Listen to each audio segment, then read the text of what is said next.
welcome back, listeners, to another interesting conversation on the BizBlend podcast. I'm your host, Sana, and today, we're joined by someone who just doesn't talk systems, he scales them.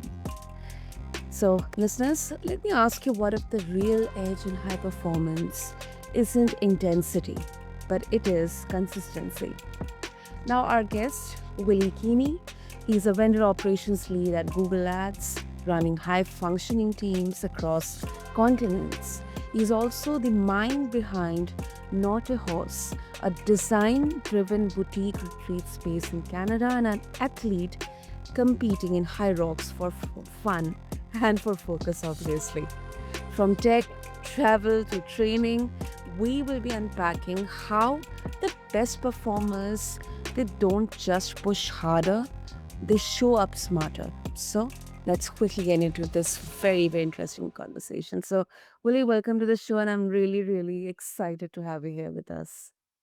Thank you so much for having me, and I'm very much looking forward to this conversation we're gonna have. Absolutely. Um, Willie, before we dive deep into your journey, I mean, you work across different continents, teams, and then time zones.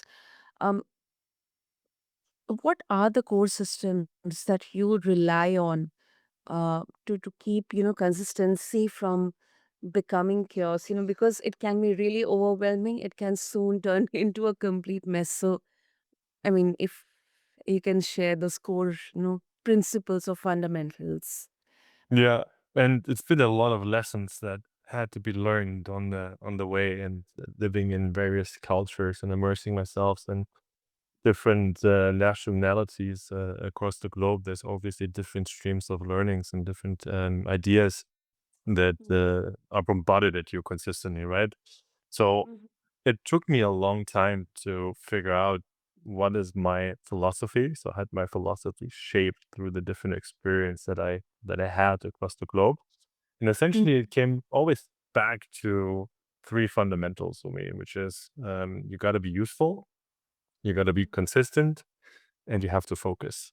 And all of those three aspects and every job that I did, whether I did that at Google or I did that in my time outside of Google when building nortehaus, for example, there was always amongst these three core components that really helped me to get it done. So that experience helped me get there, and it was the building blocks for what I like to call the standard of consistency. But it all came from the idea of, okay, you got to be useful, you got to be consistent, and you got to be able to focus.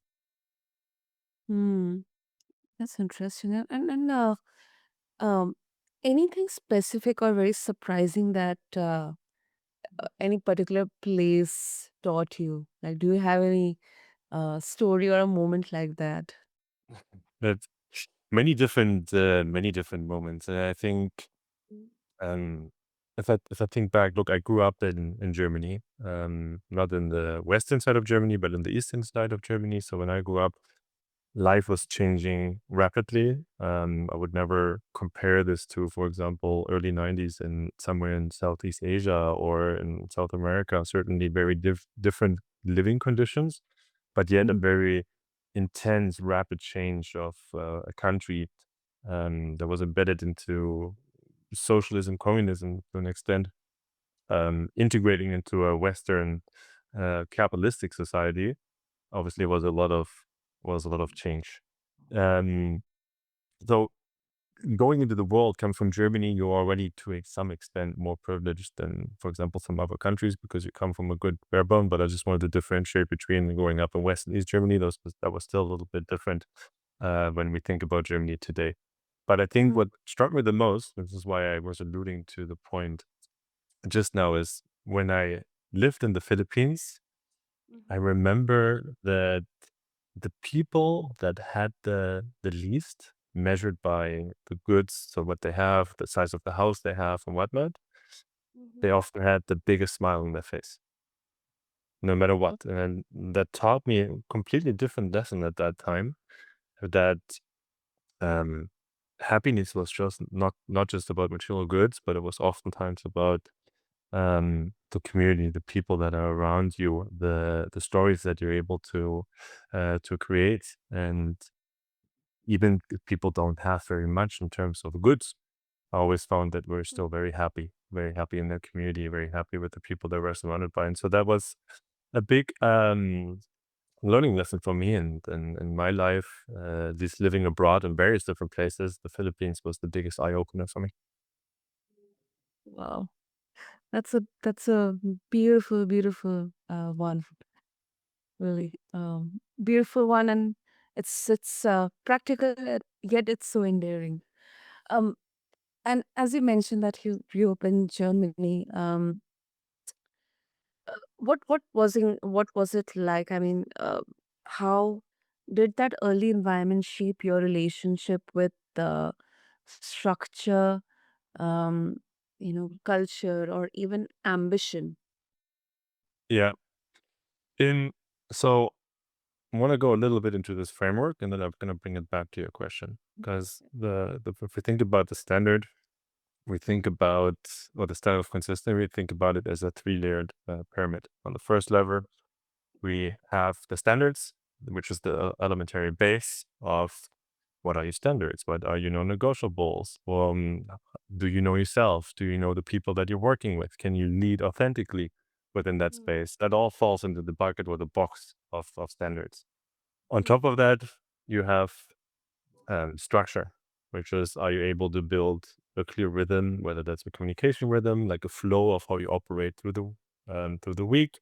Do you have mm, clear roles and responsibilities? And does everybody know what they need to do? And where do we need to get to? So essentially the structural element. And the last one on top is the sharpening, which is consistently developing skills, questioning the status quo to make sure is, hey, are we on the right track? Do we need to pivot? Are we still moving in the right direction? Um, if you think about that as a leadership framework, what I learned from growing up in East Germany was the structural piece, right? And I think maybe that's also a little bit stereotypical, but I think in Germany, we're very good when it comes to structure. We're very much by the book, oftentimes too much by the book. But in business, if I've learned over the last 15 plus years is that if you are able to instill a solid structure, a clear structure, you can mhm, actually move with more clarity, more consistently, and drive much more and very better outcomes than if you were to operate in some sense of chaos. And so for me, mm, it it was an honest learning in East Germany. We didn't have that many things compared maybe to other Western European countries at that time, but it was of course opening the doors to the West and growing rapidly. But I always had a sense of you got to be structured. You got to be here on that day. You got to do this on that day, and that helped me. Just like humans are creatures of habit, right? So that helped me as well in learning very early about structural systems at least. absolutely, absolutely. Uh, I mean, you know, uh, from where we are, it doesn't just shape us. It sometimes, limits or liberates us. So, I It think, does both. Yeah. yeah, our listeners will definitely connect with that. Um, and was tech always part of the plan for you, or did your path into Google it happen more organically, or maybe by chance, or maybe by acquaintance or networking, connecting with someone? That's a good question. That was completely by chance. And if you would have talked to me maybe 20 years ago before going anywhere out into the world, I would have told you that I was never destined to work for a company like Google. It didn't look for the longest time, it didn't look very good. I think my grades in the ninth grade were how do I explain it best? Probably rebellious, always close to failure, testing myself quite a lot there. And Okay. uh, only when and I think that was around yeah, it was around the 10th grade when I decided to go to a foreign exchange program by chance. My English back in the day was horrific. I could barely order myself a tea and maybe ask, "How are you?" And that would have been it. And I went for an exchange to the US, and that moment literally changed everything because that moment I left on my exchange program to the US is the day that I basically never returned. I loved it so much to be immersed in different culture. It was so much more practical in terms of learning versus the theoretical side of what you often have in Germany, which is if it's on the like you write it on the whiteboard or you take notes, and it's very structured learning, but it's not very much learning by doing. And the US was the other way around. I would have a math class and then I would go to a gym class that was weightlifting at that time, which was like, wow, you have that in school? That's crazy. And you would wrap up your day with a TV production class where you would cut and edit videos, which was, again, compared to Germany, where you would have chemistry, physics, and all the basics. It was complete Mhm. madness to me that that was considered school. But I found myself um, so much more in that environment, and I felt very comfortable that I would not say the U.S. school system is equivalent to the German school system, at least not in high school. I think it is a little bit easier, but immediately I became from a barely passing student to a flying A student in the US. And I felt so much more in touch with myself and who I was that I wanted to stay and figured out how to extend my stay with my host family, negotiated that I spend time with them. I support them at home. I work as part of the landscaping business, and I in return I get a room. And so what essentially happened is that these lovely, amazing people that they took me in for over 5 years, and I finished my high school and my bachelor's in the U.S. before I then moved back to Germany for my master's for 1 year, but not moving back home. I moved to Cologne and did a master's in international management. And only then somebody posted in some forum that Google is hiring account strategists in Dublin. And to me, that was like, well, I'm gonna just try and see if it works. And I remember that 2 or 3 weeks later, after I applied, I got an email back. It's like, we would like to invite you for an interview. And I was like, what? That's wild. And again, like a couple of years ago before that, it was never destined for me to work. So that's why I would say it was more by chance than, or not by chance, but I had to create my luck and I had to put a lot of work in my luck unknowingly, but it put me on the right direction. No, no, that's definitely. I mean, we have to create our own luck. That's what I've also learned across the years, growing up. That And it's you know what? It's always tricky to say you have to create your own luck. And yeah, so I first of all agree with what you say, and then secondly, I would say you have to put yourself in moments where you are able to receive that luck. Meaning, you have to get a sense for: is this an opportunity? Is this something that I want to do? Is this can I put myself, if I learn X, Y, and Z, does that put me into a better opportunity so that I can receive other opportunities where I maybe can consider to be a little bit more lucky, so to say. I think those things go together. I would not advise anybody that you're gonna be more lucky from one day to the next, but you can increase your chances of becoming more lucky by putting yourself out there a little bit more. sure, definitely, and definitely your journey is it's layered. It's far more layered, and thank you for sharing that, Willie. Now let's talk about the you know high performance as well, um, because you have worked globally. So I think that brilliantly gives a very nuanced and a deeper perspective into this. So, in your experience, Willie, what's the biggest myth or misconception people believe about high performance? And what actually drives results over time? Is it a talent, skill, focus? What exactly does it? Yeah, I think there's many people with many different answers.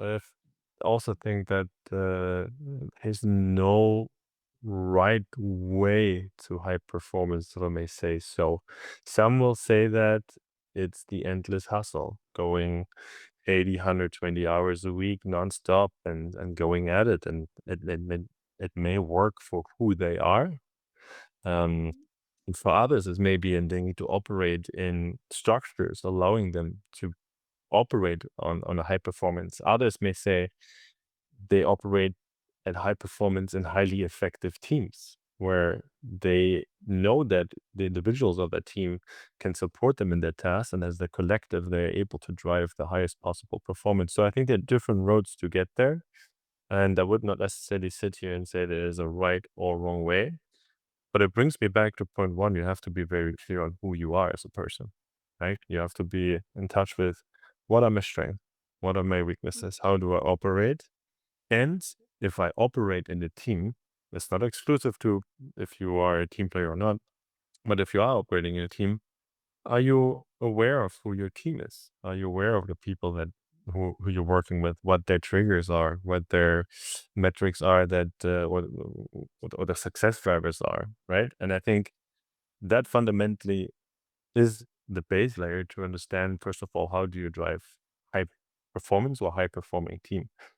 For an individual like me, and this is what I can share as a learning. It's operating in environments where I know my own strength, know my own weaknesses, and I can build structures around that, or I'm allowed to build structures around that that allow me to give my best, especially where I'm good at. So if I'm good at, let's say, positivity, or I'm good at being analytical, I'm able to put the best out there and in a space where I'm able to operate in. So talking about the limitations that we did earlier, for example, it is not about the structure shouldn't limit, but it should be a structure that allows me to bring out the best I can in terms of my analytical thinking, to add to whatever that performance outcome looks like. Hmm, definitely. And uh, um, to sustain real excellence, I think there are so many factors playing across here in this equation. And Yeah. you have said, Willie, that consistency, it is standard. It's not a rule. And that's powerful, because it can be defined in so many ways. So, how exactly have you arrived at this? And what does it look like in practice? That's what I mean to ask. Yeah. So first of all, how do you main the first question, I think, is how do you maintain it? Yeah. Is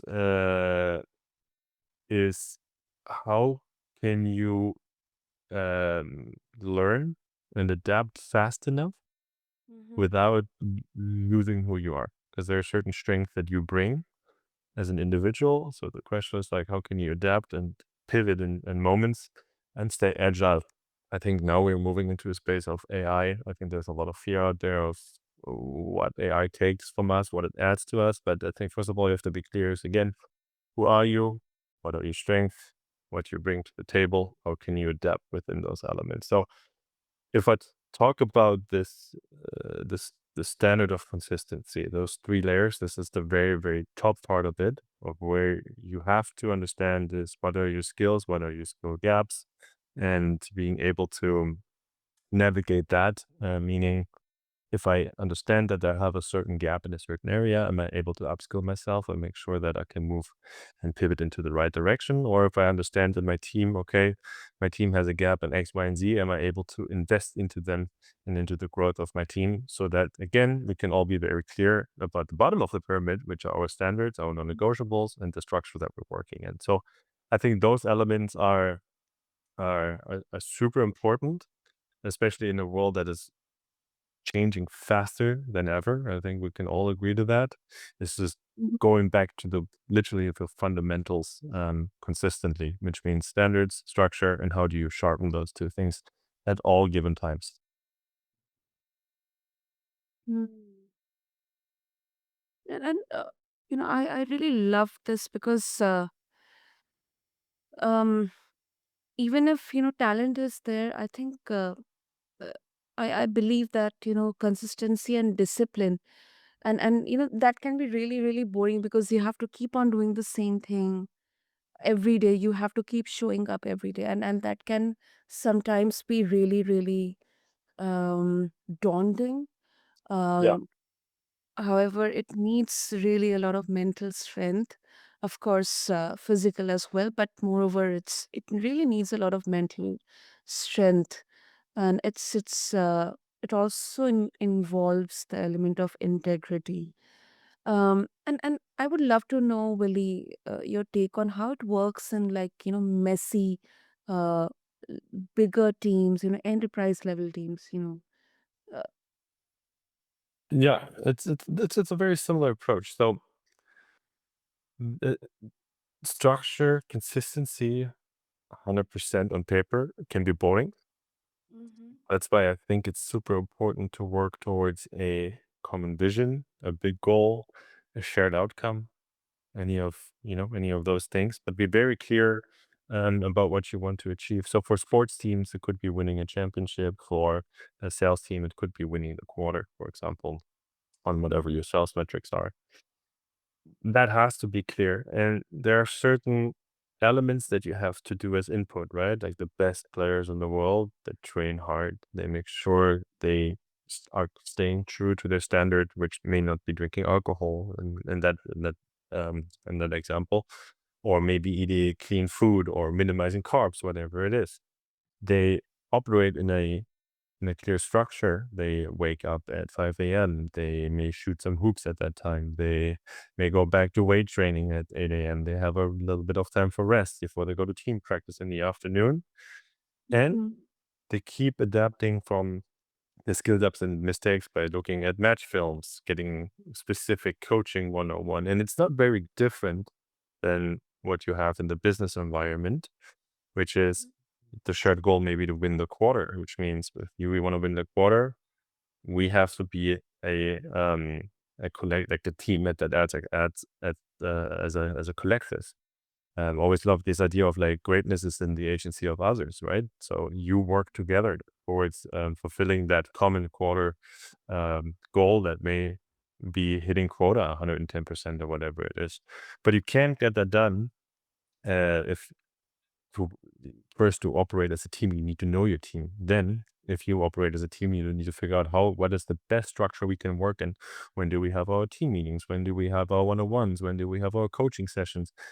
It's that same rhythm as the professional sports player has that is trying to figure out when do I shoot my hoops? When do I do team practice and whatnot? Those elements are very similar.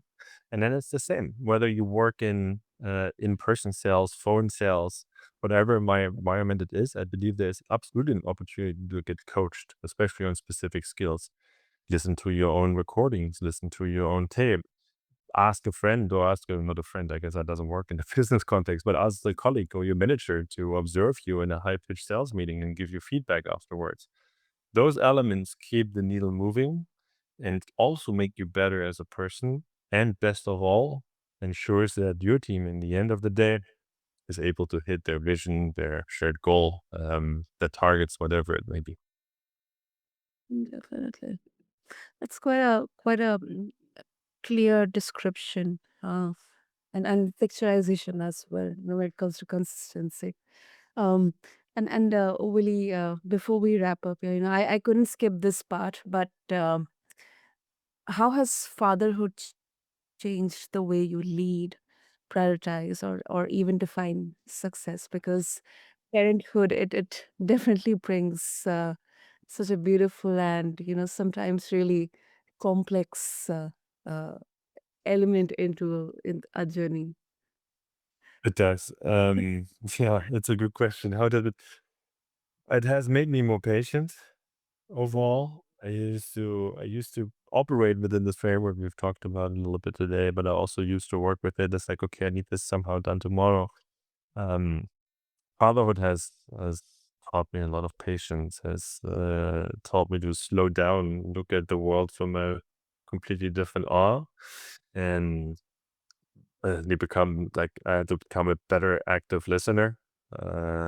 There's lots of elements that actually flow into this, but I think if you are a good parent, I think you're not far away from being a good leader, probably as well. Mm, that's lovely. That's lovely, Willie. And I think parenthood, it just not only rewires not just schedules but values, and that's I think there are so many parallels actually between parenthood and leadership. Yes. It, if you're leading a team or not. Great. Yes. So in the interest of time, Willie, before we wrap up, if our listeners they would like to connect with you, what would be the best way? If you'd like to connect with me, you can find me on my website, which is thisiswilly.com, or through any of my socials that are also linked there. Wonderful. I'll make sure to have all the details in the show notes for our listeners. And Willie, this was really such a real talk on journeys, um, you know, ups and downs, flaws, system standards, sustainable performance. I mean, this was like a chat, and thank you so much for showing us how excellence isn't just what you do, it's more about how you do it again and again and again, and you show up for yourselves and for others. Thank you so much for having me, Sana. It's been a pleasure. Yeah. So, listeners, whether you are leading global teams, launching your own venture, or simply trying to train your mind to show up stronger, today's episode reminded us that consistency isn't about perfection, it is about integrity. Until then, this is your host, Sana, and this has been BizBlend. Thank you.